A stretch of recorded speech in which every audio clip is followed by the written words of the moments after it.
Hello दोस्तों, स्वागत है आपके अपने यूट्यूब चैनल BRT एकेडमी में। मेरा नाम है विकास चौधरी और मैं आपको यहाँ पर परसेंटेज का लेसन 3 लेकर आया हूँ। जहाँ तक कि आपको पता है कि मैंने परसेंटेज का पार्ट 1 और पार्ट 2 आपको पढ़ा दिया। जो पार्ट 1 और पार्ट 2 जो फ्रैक्शन के आधार पर था, पार्ट 1 और पार्ट 2 आपका किसके आधार पर था? फ्रैक्शन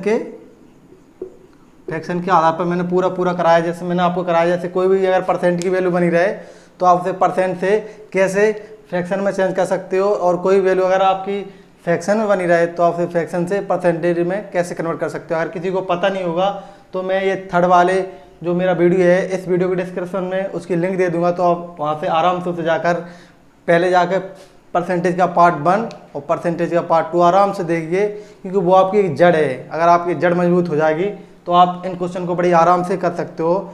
और अभी मैं क्वेश्चन लेके चलूँगा। और मैं आपको एक बात यहाँ पर और बता दूँ, जैसे कि आप प्रतिशत का आप पार्ट 1 और रेशियो का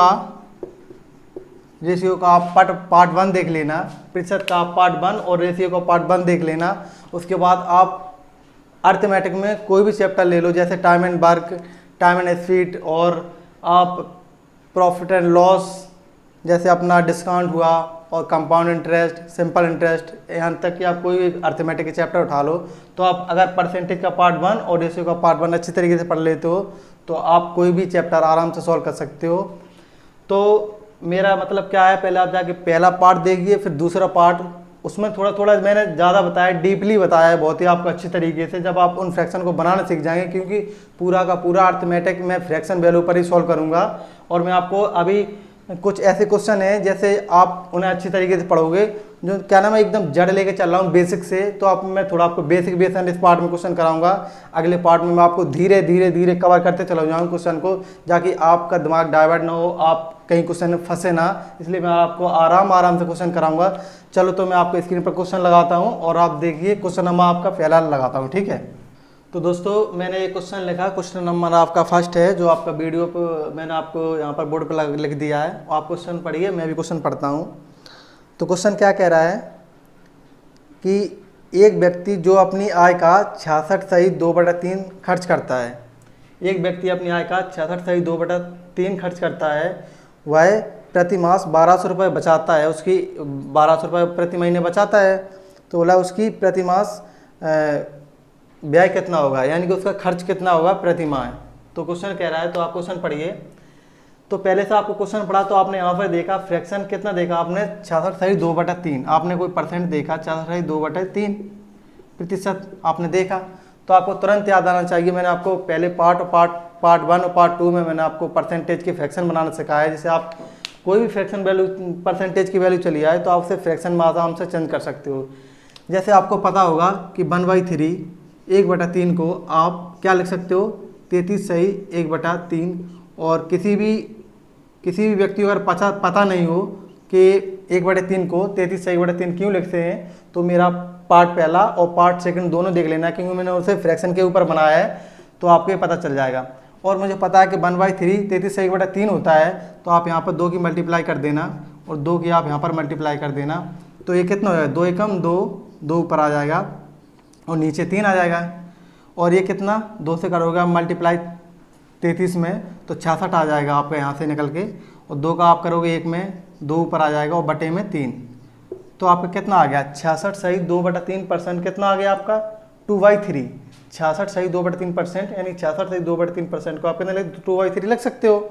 तो आपको आपने इसको कितना लिखा 2/3, यानी कि 3/2 आपका 66 सही 2/3% निकल के आ गया। चलो, इतना तो आपने सीख लिया कि 2/3 66 सही 2/3 निकल के आ गया। अब मैंने आपको क्या कहा था कि जो आपकी नीचे वाली वैल्यू होती है ना, जो आपका ये नीचे वाले उसे ओरिजिनल नंबर कहते हैं, यानी कि आप इसी वैल्यू पे खेलते हो, जो आपका हर होता है आप इसी वैल्यू पर सवाल पूरा खेलते हो।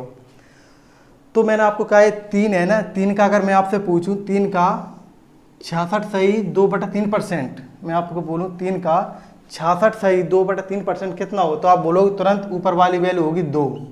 आपको तुरंत दिमाग में आना चाहिए, क्योंकि मैंने आपको पार्ट फर्स्ट और पार्ट सेकंड में आपको तुरंत बता दिया है कि कभी भी जो परसेंट को आप फ्रैक्शन में तोड़ो, जो नीचे वाली वैल्यू होती है, अगर उसका परसेंट पूछा जाए वही परसेंट, तो उसका क्या होगा, ऊपर वाली वैल्यू निकल के आएगी यानी कि 2। तो 3 का 66 सही 2/3% कितना होगा, 2 होगा। तो मैंने चलो आपको यहाँ से बता दिया। और आप थोड़ा सॉल्व करके और बता देता हूँ। पहले आप इसे आगे देख लो और थोड़ा मैं इसे सॉल्व कर देता हूँ, ठीक है। इसे पहले रफ कर दूँ।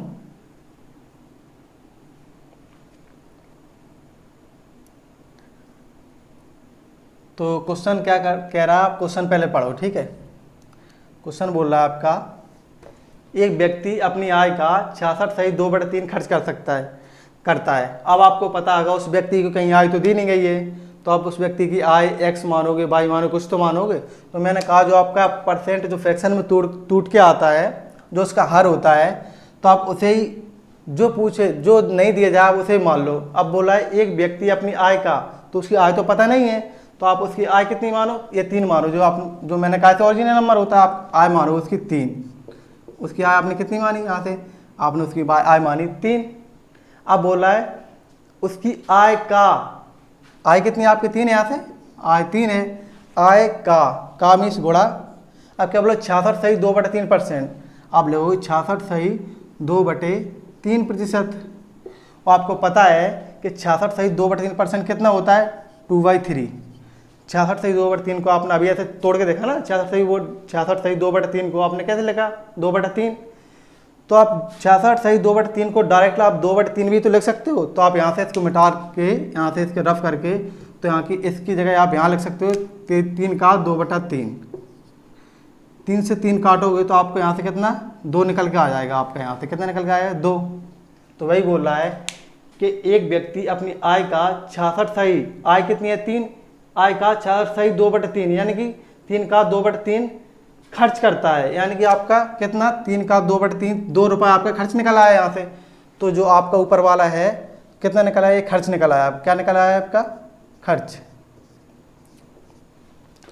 आप यानी कि टोटल आप 3 रुपये कमाते हो, उसमें से 2 रुपये आप खर्च करते हो, तो आप कितने रुपए बचाते होगे, आप अंदाज लगाइए खुद।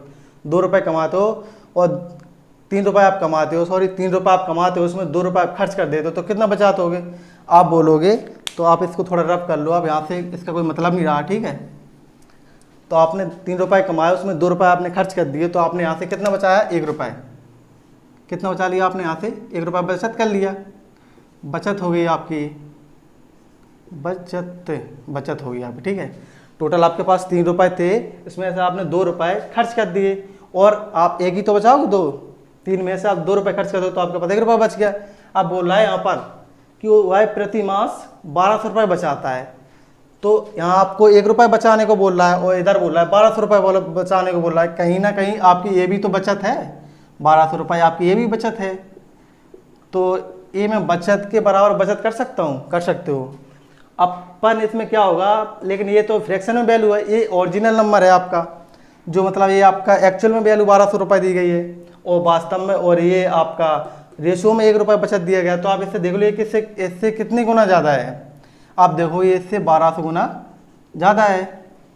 तो भाई आपसे पूछ रहा है कि उसका खर्च कितना प्रति मास होगा, तो उसका भी खर्च 2 ना होकर इसका 1200 गुना ज़्यादा, 1200 गुना ज़्यादा, 2 ना होकर इसका 1200 गुना ज़्यादा, 12 दूनी 24, यानी कि उसका खर्च होगा 2400 रुपये। और ये आपका आंसर यहाँ से आपका निकल के आ जाएगा। तो आपको काफ़ी अच्छी तरीके से समझ में आएगा कि कितना भी बड़ा आप सवाल बन रहे। वैसे आप इसे कर सकते थे, थोड़ा टाइम लेते, लेकिन मैंने इसे कितनी जल्दी तोड़ के रख दिया। तो आप देखिए मैं आगे आगे ऐसे सवाल कितने अच्छी तरीके से सॉल्व करके बताता हूँ। तो इस सवाल को मैं रफ करता हूँ, उसके बाद मैं आपको दूसरा क्वेश्चन लगाता हूँ। और आपका यहाँ से कितना आ गया था, आपका बी नंबर आपका यहाँ से आ गया था। तो मैं क्वेश्चन को रफ करता हूँ, ठीक है। तो चलिए दोस्तों, मैंने ये क्वेश्चन आपके स्क्रीन पर लिख दिया है अभी, और क्वेश्चन अपना दूसरा है। तो दूसरा आप इसे पढ़िए और मैं भी इसे पढ़ता हूँ, ठीक है। क्वेश्चन में लिखा है, रवि सूर्या से 12 साल छोटा है। रवि है जो सूर्या से, कोई रवि लड़का है और सूर्या भी कोई लड़का है। तो उसमें बोल रहा है कि रवि जो सूर्या से 12 साल छोटा है, और बोल रहा है रवि की आयु, रवि तथा सूर्या की आयु के योग का 37 सही 1/2% है। तो 9 साल बाद सूर्या की उम्र क्या होगी। 9 साल बाद जो सूर्या है वो कितना हो जाएगा। तो इसमें यही कह रहा है, एक रवि है कोई, सूर्य है एक लड़का, एक कोई लड़का सूर्य होगा और एक रवि लड़का है। तो इसमें यही बोल रहा है कि जो रवि है ना वो सूर्य से 12 साल छोटा है, यानी कहीं ना कहीं इन दोनों का अंतर दिया है। कितना दिया है? 12 वर्ष का। ठीक है, इन दोनों का अंतर कितना दिया है? 12 साल का। 12 साल का दोनों का अंतर दिया है, रवि माइनस सूर्य माइनस रवि का।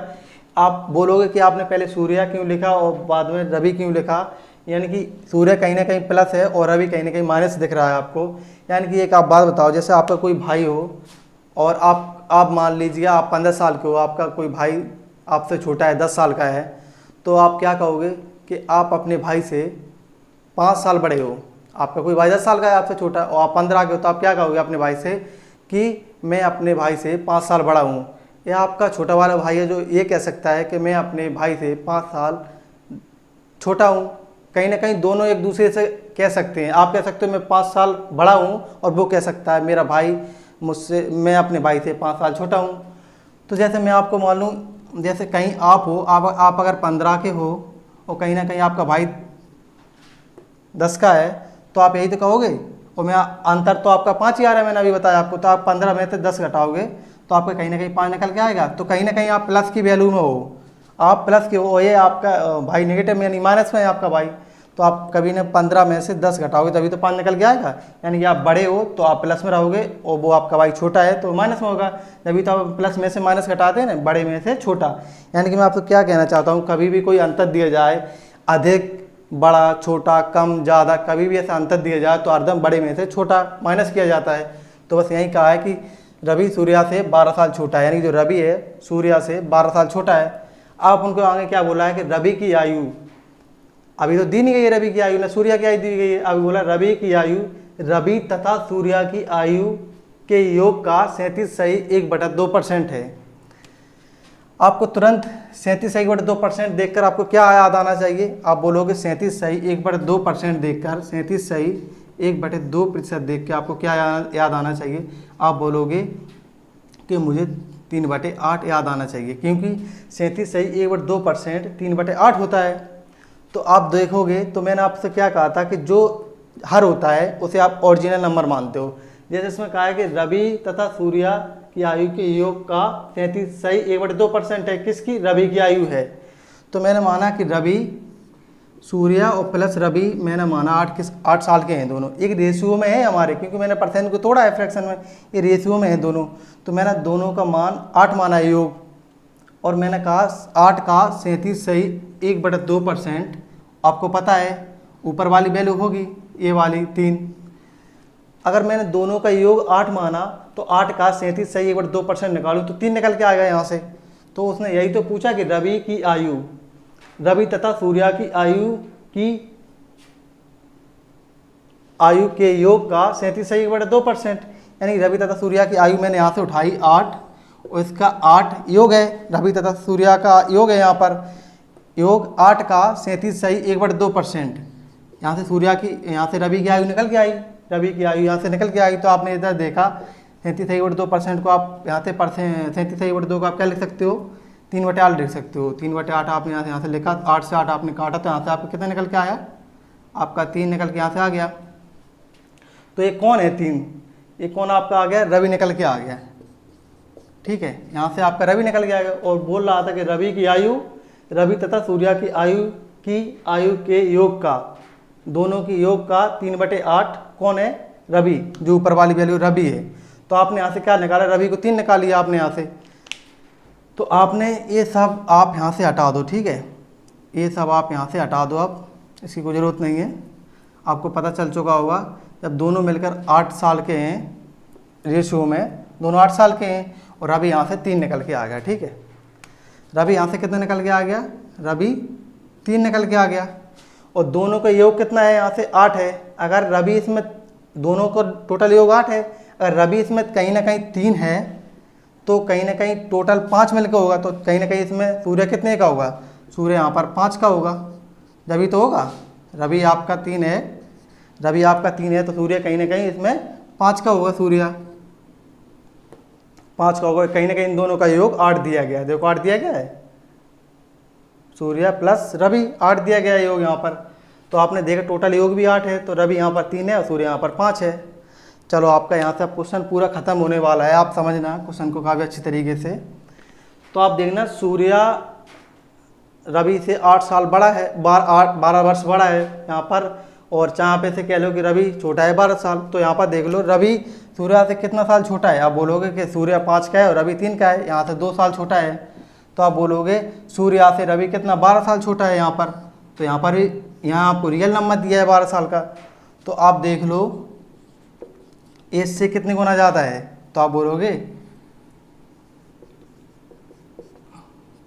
एज से 6 गुना ज़्यादा है। यहाँ 2 का मान 12 दिया है, जो आपको दो ना होके 12 है, यानी कि इससे 6 गुना ज़्यादा। तो आपसे पूछा है 9 साल बाद सूर्य की उम्र क्या होगी, तो आप दोनों की निकाल सकते हो। पहले सूर्य की निकाल लो, इसके 5 ना होके इसकी 6 गुना ज़्यादा, 6 पंचे 30 वर्तमान में। और आपका अगर रवि निकालना हो तो इसकी 3 ना होके 6 गुना ज़्यादा, 6 3 18। तो वर्तमान में रवि आपका 18 वर्ष का निकल आएगा, और वर्तमान में आपका सूर्य कितने निकल 30 निकल आएगा। लेकिन उसमें क्या बोला है 9 वर्ष बाद सूर्य की उम्र क्या होगी, 9 वर्ष बाद सूर्य की उम्र क्या होगी। जैसे मान लो अभी आप 30 के हो, मैं मान लो अपने आप को 30 का हूँ, और 9 साल बाद मैं कितने हो जाऊँगा, तो मैं 39 का हो जाऊँगा।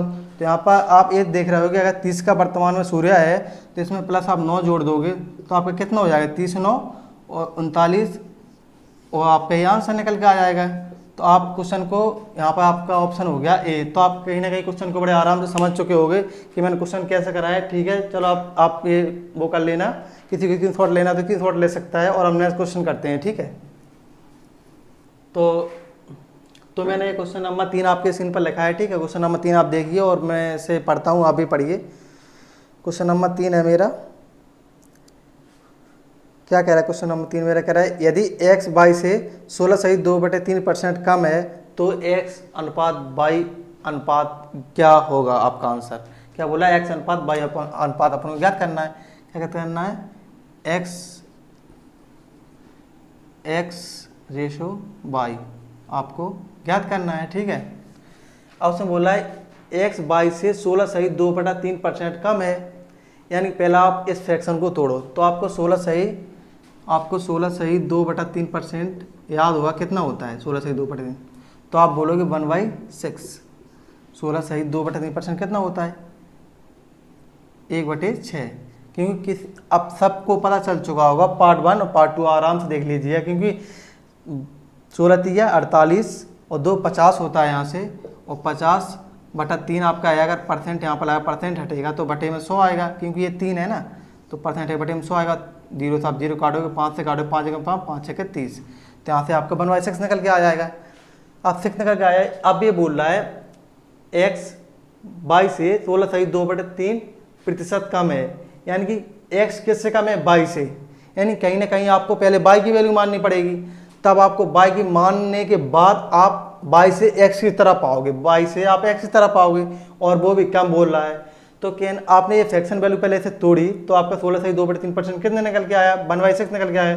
अब मैंने कहा है आपको जो मानना हो आप हर को मानोगे नीचे वाले की, तो मैंने इसे ओरिजिनल नंबर माना। तो ओरिजिनल नंबर मानने के बाद मैंने क्या कहा, मुझे तो y की वैल्यू पहले माननी है, तो मैंने इसे क्या माना, मैंने इसे y की वैल्यू मान ली। मैंने कहा माना y की वैल्यू 6 है, मैंने माना y की वैल्यू 6, तो मैं इसे y की वैल्यू 6 मान के रखता हूँ। ठीक है, अब बोला है x y से, y कितना 6 है, मैंने 6 माना ना इधर y को। अब बोला है x है जो y से, y कितना 6 से 16.2/3% कम है, 16.2/3%। आप ऐसे निकालो कितना आएगा, 16.2/3% कितना होता है 1/6। 16.2/3% कितना होता है 1/6, तो आप इसे डायरेक्ट 1/6 लिख सकते हो। तो आपने इसे लिखा 1/6। जब आप 6 से 6 काटोगे तो आपके यहाँ से 1 निकल के आ जाएगा। ठीक है, यहाँ से आपका कितना निकल के आ जाएगा, 1 निकल के आ जाएगा आपके यहाँ से। तो बोल रहा है x y से 16.2/3% कम है। अगर आपने 6 का 16.2/3% 1/6 आपने निकाला तो 1 निकल के कम आ गया, यानी कहीं ना कहीं y अगर 6 है तो उसका 1 कम यानी कि 5x होगा। तो यहाँ पर अगर y में से यानी कि y का 6 वैल्यू आप उसे 1 घटा दोगे यहाँ से, और आपका 1 ही निकल के आया, 6 का 1/6 यानी यही निकल के आया। अगर 1 कम है, यही बोल रहा है परसेंट में कम है, तो आपने फ्रैक्शन थोड़े से निकाला तो आपका 1 कम निकल के आ रहा है। अगर 6 से 1 कम है तो आपका कितना निकल के आ गया, x का मान 5 निकल के आ गया। और यही आपका आंसर आ गया, ठीक है। और जो कि आपका ऑप्शन नंबर सेकंड होगा आपका बी। चलो मैं क्वेश्चन को रब करता हूँ, आप समझ चुके हो क्वेश्चन आराम से, इसे मैं रब करता हूँ, ठीक है। दिख रहा होगा आपको बोर्ड पर। नंबर मैंने यहाँ पर 4 लिखा है अभी, और क्वेश्चन नंबर 4 को आप पढ़ो, काफ़ी सरल क्वेश्चन है, वो तो आपको पता होगा। अभी मैं क्या ना, मैंने आपसे कहा एकदम बेसिक लेवल से चलूँगा, धीरे धीरे धीरे मैं अपने स्टैंडर्ड को ऊपर बढ़ाते चलूँगा, और आप देखना आपको कितना मजा आएगा। आप पढ़ो, क्वेश्चन नंबर कह रहा है यदि इसमें आप पढ़ो, यदि x y से 20% कम है, यदि x y से 20% कम है तो x और y का अनुपात ज्ञात करने को उसने कहा है।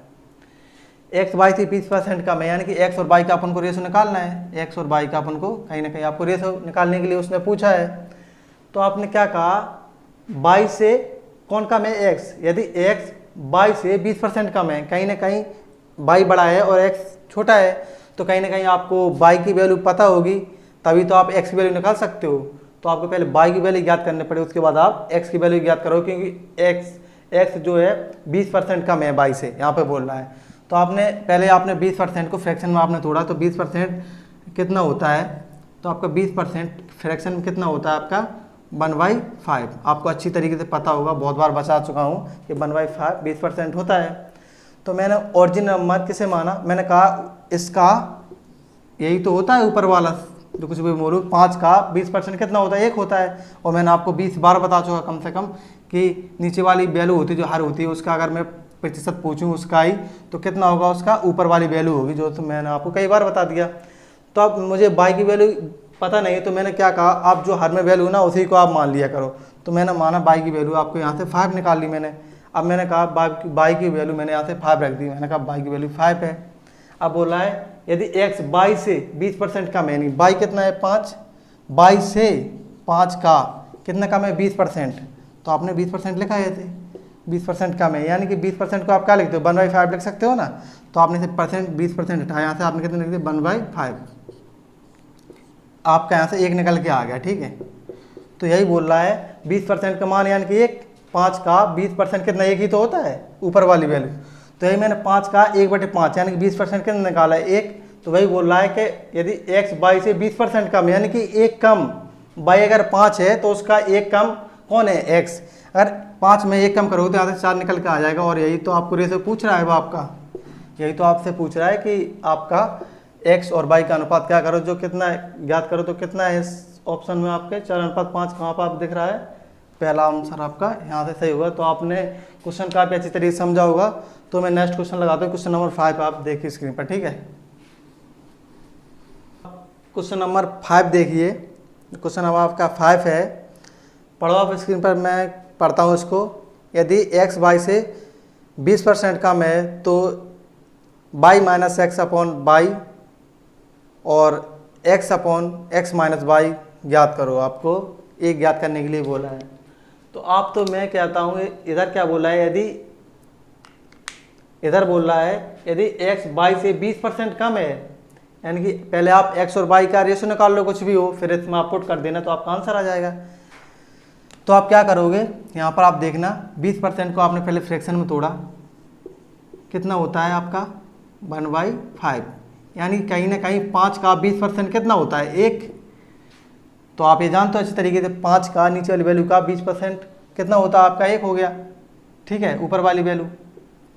अब बोला है यदि x y से 20% कम है, यानी कहीं ना कहीं पहले आपकी y की वैल्यू होनी चाहिए, जब तो आप y से x की साइड आओगे कम करते हुए। तो आपने माना y की वैल्यू आपने 5 मान ली, जो नीचे वाली वैल्यू, तो मैं इसी को मानता हूँ। अब बोलोगे 5 का 20% कितना होगा 1, आप यहाँ से देखोगे तो आपने निकाला, पहले y की वैल्यू आपने कितनी निकाली 5 निकल के आ गई आपकी। अब बोला है यदि x y से 20% कम है y से, यानी कि y कितना है 5 है, 5 का 20% कितना होता है, आप इसे 5 का 20% यानी कि 20% को आप क्या लिख सकते हो 1/5 लिख सकते हो ना, 20% को आप 1/5 लिख सकते हो। तो 20% आप हटा के यहाँ से कितने लिख सकते हो 1/5, ठीक है। आप अब इसे काटोगे, 5 से 5 काटोगे तो आपका यहाँ से 1 निकल के आ जाएगा, ठीक है। तो यही बोल रहा है कि यदि x y से 20% कम है, यानी अगर y 5 है तो उसका 1 कम x होगा, यानी कि कितना होगा x 4 ही तो होगा। अगर 5 में से आप 1 कम करोगे तो 4 आ जाएगा। तो आपको यहाँ से x और y का रेशो निकल के आ गया, x अनुपात y रेशो निकल के आ गया। अब आपको क्वेश्चन बोल रहा है, ये आप इसे मैं इसे नीचे लिखता हूँ, क्या बोला, by minus x upon by yes और x upon by minus x. अब क्या करना है आपको, बस मान इसके पुट करते चलो जाओ, आपका आंसर निकल आया। कैसे, बाई का मान आपको पता है कितना है 5, यहाँ पर आप 5 लिखो, एक्स का मान माइनस लगाया तो माइनस लगाओ, एक्स का मान कितना है 4 तो आप 4 लिखो, और बटे में बाई का मान कितना है 5 तो आप 5 लिखो, ठीक है। एक्स का मान कितना है 4 तो आप यहाँ 4 लिखो, और यहाँ पर क्या बोला है, एक्स का मान फिर कितना है 4 तो यहाँ पर आप 4 लिखो, यहाँ पर 4 लिख लिया आपने एक्स का मान, और माइनस लगाया तो माइनस, और बाई का मान कितना है आपका, बाई का मान कितना है आपका 5 तो यहाँ पर आपने 5 लिख लिया। आप यहाँ से देखो कि 5 प्लस का और माइनस का 4 है, यानी कि 5 में से आप 4 घटाओगे तो आपका कितना निकल के आ जाएगा, आप बोलोगे 1 निकल के आ जाएगा, तो 5 में से 4 जाएगा, आपके यहाँ से ऊपर कितना आ जाएगा 1 आ जाएगा, ठीक है। तो आप यहाँ से रफ करके 1 लिख सकते हो, 1 आ गया ऊपर से, और 5 पे तो कोई फ़र्क पड़ा नहीं है।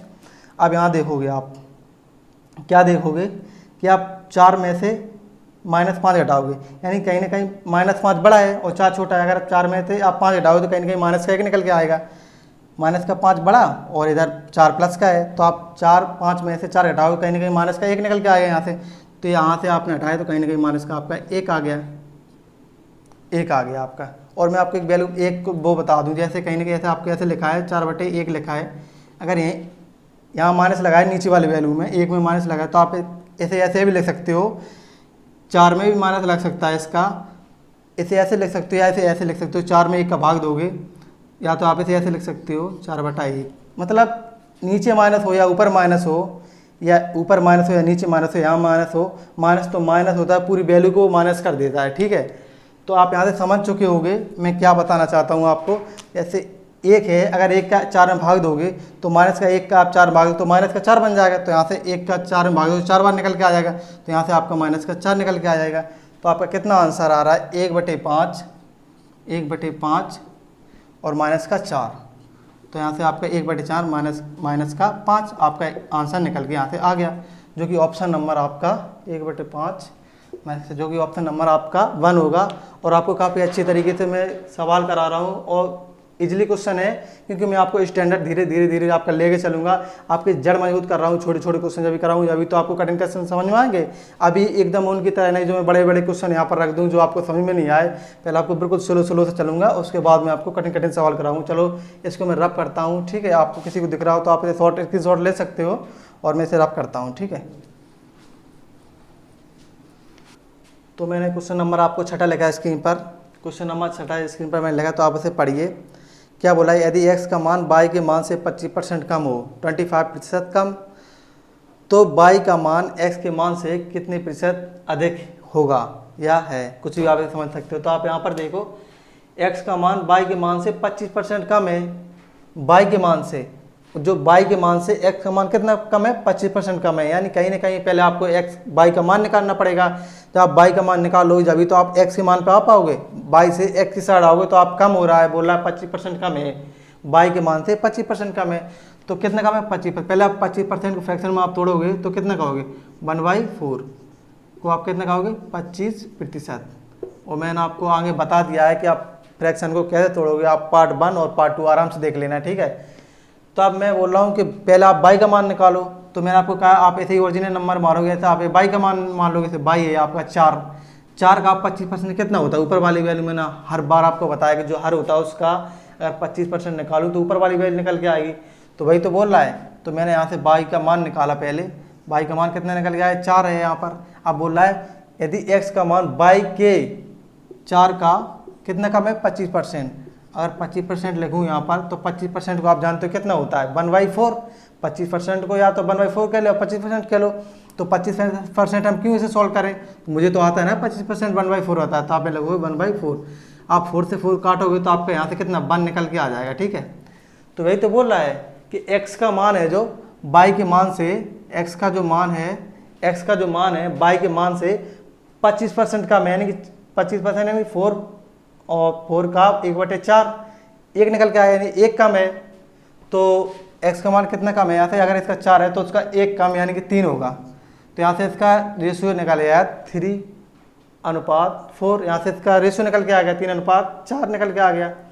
अब बोला है y का मान x के मान से कितने प्रतिशत अधिक है, y का मान x के मान से कितने % अधिक है। यहाँ पर आप देखो x के मान से y का मान कितना % अधिक है, मान यानी कि ये इससे जो x का मान है ये y का मान है, तो आप देख लो y x से जो y है x से कितना अधिक है। अब लोग यहाँ से यहाँ तक x से 1 अधिक है, कितना अधिक है, 1 अधिक है, तो 1 अधिक है, किससे अधिक है, किसके रिस्पेक्ट में अधिक है, यानी कि y है जो x से कितना अधिक है, 1 अधिक है, किससे अधिक है, x से अधिक है, x कितना 3 है, तो आपको पता है 1/3 आप परसेंट में तोड़ोगे, परसेंट ही तो पूछ रहा है कितने % अधिक है, तो यहाँ से 100 की मल्टीप्लाई करोगे तो यहाँ पर 100 की मल्टीप्लाई परसेंट निकल के चला आएगा आपका।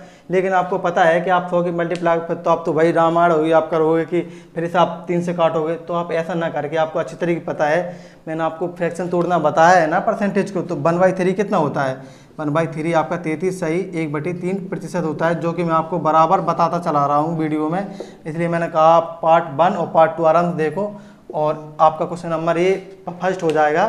तो आराम से आप पार्ट 1 और पार्ट 2 देखिए तो आपको पता चल जाएगा कि 1/3 33 से 1/3 होता है। ठीक है, मैं इसे रफ करता हूँ।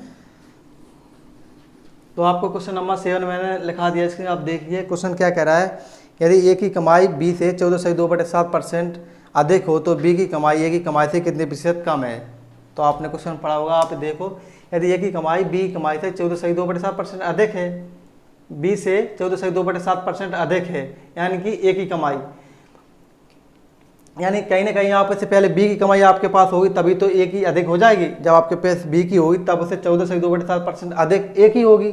तो आपको पता है पहले आप यहाँ पर ए की निकालोगे, बी की निकालोगे, फिर आप ए की निकालोगे, मार्कर हूँ सही, तो आप यहाँ से निकालोगे, ठीक है, ए की और फिर बी की। तो आपको पता है वैसे फ्रैक्शन में तोड़ोगे 14/2/7 कितना होता है, 1/7, 14/2/7 कितना होता है, 14/2/7% कितना होता है आपका 1/7, और 7 का 14/2/7% कितना होता है, 1 होता है ऊपर वाली वैल्यू, ये तो आपको पता ही चल चुका, बार बार मैं बता रहा हूँ। तो आपको क्या करना है, यदि बोला यदि ए की कमाई बी की कमाई से 14/2/7% अधिक है, यानी कि बी की कमाई आपको माननी पड़ेगी पहले, तो बी की कमाई आप हर ही तो मानोगे, पहली बार जो हर होता है आपको उसी को आप मानोगे, यानी कि आपकी बी की कमाई 7 है, बी की कमाई आपकी 7 निकल के आ गई, यहाँ से आपने माना बी की कमाई 7 है आपकी। अब आप बोलोगे 7 का 14/2/7% कितना होता है, 1 होता है ऊपर वाली वैल्यू, कैसे आप ऐसे करोगे, 7 का 14/2/7% कितना होता है, आप यहाँ से 14/2/7% को 1/7 लिख सकते हो ना, तो आपने इसे यहाँ से हटाया तो 1/7 आपने लिख लिया, 7 से 7 आप काटोगे तो यहाँ से आपका 1 निकल के आ जाएगा। तो यही तो बोला ए की कमाई बी की कमाई से, बी की कमाई अगर 7 है जी, नीचे एक ओरिजिनल नंबर होता है 7 है, तो 7 का 14/2/7% यहाँ पे कितना 1 निकल के आए, अधिक है, यहाँ पर बोला 1 अधिक है, तो 7 बी अगर 7 कमाता है उसका 1 अधिक है, तो यानी कि ए कहीं ना कहीं 8 कमाता होगा। तो आपको क्या बोल रहा है यहाँ पर आप देखो, तो बी की कमाई ए की कमाई से कितने % कम है, तो बी की कमाई है ना ए की कमाई से, ए की कमाई से बी की कमाई कितना कम है, 1 कम है। आप बोलोगे यहाँ से कितना कम है, देखो बी अगर ए अगर 8 कमा रहा है तो बी कितना 7 कमा रहा है, यानी कि ए से कितना कम कमा रहा है, 1 बोलोगे, 1 कम कमा रहा है, किससे कमा रहा है, ए से कम कमा रहा है, ए से ही तो कम कमा रहा है बी यही तो बोलेगा कि मैं ए से 1 रुपये कम कमा रहा हूँ, तो बी ए से 1 रुपये कम कमा रहा है, यानी कि 1/8, और 1/8 आपको आप क्या 8 को आप क्या लिख सकते हो परसेंटेज में, 12 सही 1/2%, आप ऐसे फ्रैक्शन में ऐसे 1/8 लिख सकते हो और परसेंटेज में आप 12 से 1/2% लिख सकते हो, यही आपका आंसर निकल के आएगा। तो आप समझ रहे होंगे, आपका ऑप्शन नंबर ए हो जाएगा। आप कितनी जल्दी आराम से सवाल कर पा रहे हो, तो आप मेरा क्वेश्चन नंबर नेक्स्ट देखिए, आप इसे स्क्रीनशॉट ले सकते हो, क्वेश्चन नंबर मैं नेक्स्ट करता हूँ, ठीक है। देखिए क्वेश्चन नंबर 8 लिखा है, तो आपको मैंने क्वेश्चन नंबर 8 स्क्रीन पर लिखा है, तो आप इसे देखिए, मैं इसे पढ़ता हूँ, ठीक है। क्वेश्चन नंबर आपका क्या कह रहा है, इसमें मुझे नहीं दिख रहा, चलो बाद में से ऊपर वाला देखते हैं, ठीक है। आप क्वेश्चन पढ़िए, यदि ए की कमाई बी की कमाई से 25% अधिक है, ए की कमाई बी की कमाई से 25% अधिक यानी 25% अधिक है, तो बी की कमाई ए की कमाई से कितनी % कम है, यही पूछ रहा है। तो आप पहले ये देखो 20% कितना होता है, आप बोलोगे 1/4 कितना होता है 25%, जो 25% यानी कि 25% कितना होता है 1/4 होता है, ऐसे फ्रैक्शन में 1/4 होता है 25% आपका। तो आपसे क्या कह रहा है, यदि ए की कमाई बी की कमाई से 25% अधिक है, बी की कमाई से 25% अधिक है, यानी कि ये आपका ए है और ये आपका बी है, तो बी की कमाई से ए कितना अधिक है, ए की कमाई बी की कमाई से 25% अधिक है, यानी कहीं ना कहीं आपकी बी की कमाई होगी तब उसका 25% अधिक कौन होगा, ए होगा, इसमें बोल रहा है। तो मैंने क्या कहा, आप किसी का पहले होगा यानी कि बी पहले होगा इसमें, तो आप बी को जो हर होता है, यानी कि मैं इसे बी के अगर 4 मान लूँ, अगर बी 4 कमाता है तो उसका 25% कम अधिक, सॉरी 25% अधिक बोल रहा है ना, तो 4 का 25% अधिक कितना होगा, 1 ही तो यहाँ से निकल के आएगा 1, फिर 4 का 25% 1 होगा, यानी कि अगर बी 4 कमाता है तो 4 का 25%, यानी कि आप ऐसे देख लो 4 का 20%, यानी 25%, तो आप क्या लिखोगे 1/4, 25% 1/4 के बराबर है, तो आप 1/4 लिख लोगे, तो 4 से 4 कट जाएगा, आपका 1 निकल के आ जाएगा। तो भाई यही तो बोल रहा है कि ए की कमाई बी की कमाई से 25% अधिक है, ए की कमाई बी की कमाई से 25% अधिक है, यानी कि 4 का 1/4, यानी कि 1 अधिक है यहाँ पर, तो 1 अधिक है, तो बी अगर 4 कमाता है उसका 1 अधिक, ए कितना कमाता है 5 कमाता है यहाँ से, तो क्या बोल रहा है यहाँ पर, तो बी की कमाई ए की कमाई से कितने प्रतिशत कम है, तो बी की कमाई ए की कमाई से, आप देख लो बी ए से कितना कम कमाता है, 1 कमाता है,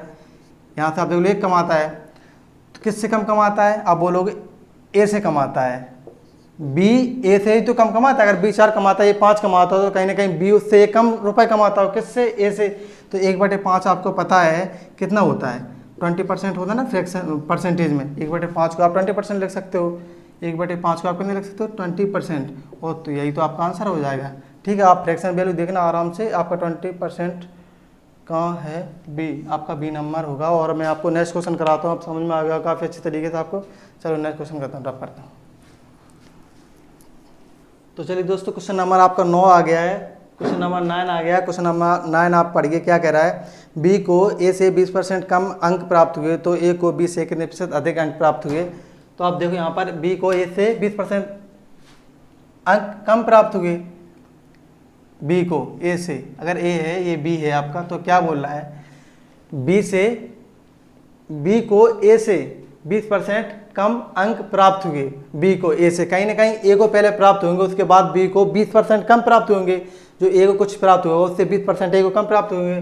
तो आप ये बताओ 20% को आप कितना लिख सकते हो, 1/5 लिख सकते हो ना 20% को, यानी कि 20% को आप कितना लिख सकते हो 1/5 से तोड़ोगे, 1/5% यानी 20% को आप 1/5 लिख सकते हो फ्रैक्शन में तोड़ के। तो कहीं ना कहीं आपको ये बोला बी को ए से 20% अंक कम प्राप्त हुए, ए को ए से बी को कितने हुए, कहीं ना कहीं आपके पास एक ही वैल्यू होगी, जो आपको बी 20% कम अंक प्राप्त कर रहा है, कहीं ना कहीं आपके पास एक ही वैल्यू होगी। और मैंने कहा जो फ्रैक्शन टूट का जो हर होता है उसी को आप ओरिजिनल नंबर मान लिया करो, आपको जिसका ज्ञात करना हो। तो आपको पता है पहले आपको चाहिए ए का नंबर, तो आपको पता है आप इसे ए का नंबर मान लो, यानी कि ए को कहीं 5 अंक प्राप्त हुए, और बोल रहा है आपने ए का 20% यानी कि 5 का 20% कितना होगा, 1 होगा ऊपर वाली वैल्यू।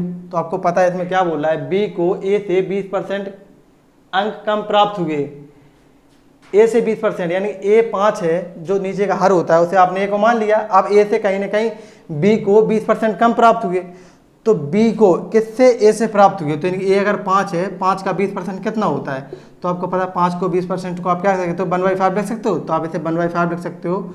आप इसे काटोगे 5 से 5 तो आपका 1 निकल के चला आएगा यहाँ से। तो वही तो बोल रहा है बी को ए से 20%, और 20% की वैल्यू कितनी 1 आई, जो कि मैंने आपको अभी बताया था कि 5 का 20% कितना होता है 1 होता है, और 5 वैल्यू 1 ही है। तो अगर 1 कम होगा इससे, तो यानी कि बी को 4 प्राप्त हुए होंगे, अरे बी को 4 प्राप्त हुए। तो आगे क्वेश्चन क्या कह रहा है, आप पढ़ो, ए को बी से कितने प्रतिशत अधिक अंक प्राप्त हुए, ए को बी से। तो आप देखो बी से ए को कितने प्राप्त हुए अधिक, आप बोलोगे बी से ए को, ये बी है 4 तो ए 5, यानी कहीं ना कहीं ए को 1 ज़्यादा प्राप्त हुआ बी से, तो 1 ज़्यादा प्राप्त हुआ किससे हुआ, बी से, बी के रिस्पेक्ट में हुआ, यानी कि 4। तो अगर आप परसेंट में करोगे और परसेंट में बोल रहा है, तो आप 1/4 कितना होता है 25%, आपको पता होगा 1/4 को आप कितने लिख सकते हो 25%, यानी कि ये आपका आंसर निकल के आ जाएगा। आप इसे मल्टीप्लाई 100 कर दो परसेंट निकल गया, ना कि मैंने आपको फ्रैक्शन को बताया कि फ्रैक्शन को आप परसेंटेज में कैसे कन्वर्ट कर सकते हो और परसेंटेज को आप फ्रैक्शन में कैसे तोड़ सकते हो। तो आपका 25 आंसर, आपका ये आंसर है। चलो आपको मैं नेक्स्ट क्वेश्चन कराता हूँ, ठीक है, उसके बाद आपका नेक्स्ट क्वेश्चन होगा। चलो 10 मैंने आपके पास लगाया, क्वेश्चन नंबर 10 आप देखिए और इसे पढ़िए। ठीक, क्या बोल रहा है इसमें, ए की आय बी की आय से 30% अधिक है, कहीं ना कहीं आपके पास पहले BKI होना चाहिए, उसके बाद 30% अधिक आपके पास AKI होना चाहिए। तो यानी यहाँ से आप समझ चुके होंगे, आपके पास पहले BKI होना चाहिए, जब तो आप AKI निकालोगे। तो यानी कि बोला AKI BKI से 30% अधिक है, कहीं ना कहीं आपके पास पहले BKI होना चाहिए, तब उससे 30% अधिक AKI होगी आपके पास। पहले आपने 30% को फ्रैक्शन में लिखा, 30% को आप लिख सकते हो 3/10, इसे आप 30% को लिख सकते हो, ठीक है। किसी को पता होगा, नहीं पता हो तो मैंने मेरा पार्ट 1 और पार्ट 2 देख लीजिए आराम से। 30% को आप 3/10 लिख सकते हो, ठीक है। तो कहीं ना कहीं आपसे मैंने कहा फ्रैक्शन में से तोड़ोगे तो 10 का मैं बोलूँ 30% कितना होगा, आप बोलो 3 होगा, 3 होगा ना। तो मैंने क्या कहा, 10 है जो 10 है, इसे आप किसकी मानोगे, आप BKI मान लो इसे आप, क्योंकि कहीं ना कहीं आपके पास पहले BKI होना चाहिए, जब तो आपका 30% अधिक AKI होना चाहिए ना आपके पास। तो आपने इसे BKI माना, यानी कि 10 आपने एक BKI मान लिया यहाँ से। और मैंने वैसे भी आप फ्रैक्शन जब टूट के आए जो हर होता है उसे ही आप ओरिजिनल नंबर मानते हो। पहले आपने BKI 10 मान ली, अब इसमें क्या बोला है, AKI BKI से, BKI कितनी 10 है, यानी 10 से आपने मान लिया। 10 का 30% अधिक, 10 का 30% कितना होता है, 2। मैंने कहा हरदम 10 का नीचे वाली संख्या का जितना परसेंट पूछे उतना ऊपर वाली संख्या निकल के आती है। कैसे, आप देखो 10 का 30%, अगर आप 30% को आप पता है, आप 30% को हटाओगे, 30% को कितने लिखते हो, 3/10 लिख सकते हो। यहाँ से आपसे 3/10 लिखोगे तो आपका 10 से 10 कट जाएगा, यहाँ से आपका 3 निकल के आएगा, 3 निकल के आपका यहाँ से यहाँ आएगा। तो वही तो बोल रहा हूँ कि 10 से 3 अधिक है, यानी कि 10 का 30% कितना होता है, 3 ही तो होता है। और बोला 30 अधिक है, यानी कि 10 का 30% 3, यानी कि 3 कहीं ना कहीं अधिक है। तो कितनी AKI कितनी हो जाएगी, 10 से 3 अधिक यानी 13 हो जाएगी आपके यहाँ से। अब बोल रहा है BKI AKI से कितने प्रतिशत कम है, यानी BKI है जो AKI से कितने % कम है। तो आप यहाँ से देखोगे AKI से कितना है, 10 और 3 कम है, BKI A से कितना कम है, 3 कम है। तो आप देखो 3 कम है, किससे कम है, A से कम है, यानी 13 से 3 कम है, किसकी आय, AKI। आप यहाँ पर देखोगे, सॉरी BKI, यहाँ पे आप देखोगे कि AKI आपके पास 13 है और BKI आपके पास 10 है। तो B बोलेगा A से कि मैं तुमसे 3 कम हूँ, किससे, A से। A कितने है, 13, और 13 और कितना कम है, 3 कम है। तो आप 3/13 आपको निकल के चला है। तो आप इसे परसेंट में चेंज करोगे तो मल्टीप्लाई आप होगे करोगे, कहीं ना कहीं आप इसे काटोगे तो आपका आंसर यहाँ से निकल जाएगा। यहाँ ऊपर लिखा है 23.07%। जब आप इसे काटोगे अच्छी तरीके से तो काटने में थोड़ा सा टाइम लग जाएगा, और नहीं लगे तो वे तो आप परसेंट फ्रैक्शन तो आपको पता ही है अच्छी तरीके से। जब इसे आप काटा पेंट करोगे तो आपका परसेंट यहाँ से निकला है 23.07% आपका आंसर निकल जाएगा। तो दोस्तों मैंने आपको छोटे छोटे क्वेश्चन कराए, करीबन 10 क्वेश्चन थे, बहुत ही छोटे छोटे थे क्योंकि मैं इस पे बोर्ड पे लिखा, मैंने आपको अभी बताया पूरे 10 क्वेश्चन करके सॉल्यूशन का। तो मेरा मतलब ये है कि मैंने 10 क्वेश्चन ये कराए और बहुत ही बेसिक लेवल के क्वेश्चन थे, बहुत ही सरल और ईजी थे। करने को मैं इसे 100 मान के कर सकता था, करने को मैं इसे x मान के कर सकता, लेकिन मैंने आपसे कहा है कि मैं आप परसेंटेज का पार्ट 1 और रेशियो प्रोपोर्शन का पार्ट 1 देख लेना, तो आपको कहीं सवाल करने की कोई दिक्कत नहीं आएगी। पूरा का पूरा अर्थमेटिक में परसेंटेज और रेशियो प्रोपोर्शन के ऊपर कराऊंगा। और मैंने आपसे कहा कि आप मेरे वीडियो पहले जाके फर्स्ट वीडियो देखिए, पार्ट 1 देखिए आप मेरा परसेंटेज का, और पार्ट 2 देखिए जो मैंने उसमें एक भी क्वेश्चन नहीं कराए, एक आध दो कराए जो आपको मोटिवेट करने के लिए कराए कि उसमें क्या टोटली फ्रैक्शन वैल्यू है। आपको वहाँ सिखाया है मैंने वहाँ पर कि आप किन किन फ्रैक्शन वैल्यूओं को आप परसेंटेज में कन्वर्ट कर सकते हो आंखों से देख के ही तुरंत, और किन किन परसेंट वैल्यूओं को आप फ्रैक्शन में तोड़ सकते हो, क्योंकि ऐसी कौन सी वैल्यू नहीं है जो आपको तोड़ना नहीं आता। अगर आप नहीं आता तो आप मेरे पहले पार्ट 1 और पार्ट 2 को देखिए, परसेंटेज के थोड़े बड़े हैं, वो आपकी जड़ को मजबूत करेंगे। और मैं आपको ये छोटे छोटे क्वेश्चन इसलिए लेके चल रहा हूँ कि कल से मेरा स्टैंडर्ड धीरे धीरे मैं स्टैंडर्ड अपना हाई करता चला जाऊँगा, और जो आपके मेरे 5-6 वीडियो ऐसे और आएंगे तो आपको बढ़ते हुए क्वेश्चन मिलेंगे, बहुत ही हाई लेवल के क्वेश्चन मैं आपको दूंगा। तो जब भी तो आपके समझ में आएगा, मैं एकदम बड़ा क्वेश्चन रख दूं तो आप ये आपके दिमाग में नहीं घुसेगा, समझ में नहीं आएगा, पर आप सरल सवाल सीखोगे आराम से। तो पहले सरल, इसके बाद कठिन सवाल करता चला जाऊंगा, उसके बाद आपको आज अच्छा समझ में आएगा। तो चलते हैं दोस्तों, अगर मेरे आपको वीडियो अच्छी लगी हो तो मेरे चैनल को सब्सक्राइब करिए और मेरे वीडियो को लाइक करिए, शेयर करिए और कमेंट करके बताइए कि वीडियो आपको कैसा लगा है। और दोस्तों चलते मिलते हैं नेक्स्ट वीडियो में। बाय, जय हिंद, बाय।